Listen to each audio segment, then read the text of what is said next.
Elime bir tebligat geçti. Tebliğata baktım, Dicle Elektrik'ten gelmiş. Ve derhal faturanı öde diyor. 805.000 TL. Faturaya baktım, benimle hiç alakası olmayan, adresin burada olmamasına rağmen bu köyü de hiçbir zaman görmediğim halde bana bu köyden senin abonen olduğunu ama abone numaram olmadığı ve beni 805.000 TL'ye mahkum edilmiş. Faturam da hemen gelmiş. Acaba bir abonenin alabilmesi için şartlar nelerdir acaba? Kimliğin verilmesi gerekiyor. O abonenin projesi çizilmesi gerekiyor.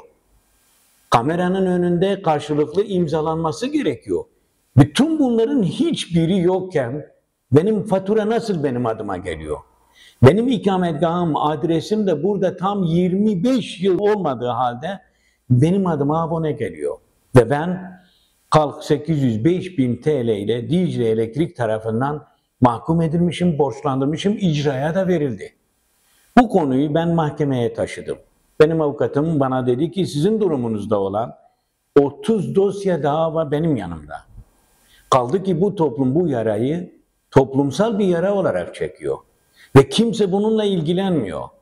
Maddi durumu düşük de mahkemeye veremeyen insanlar var. Kendini bu topraklarda ifade edemeyen insanlar var.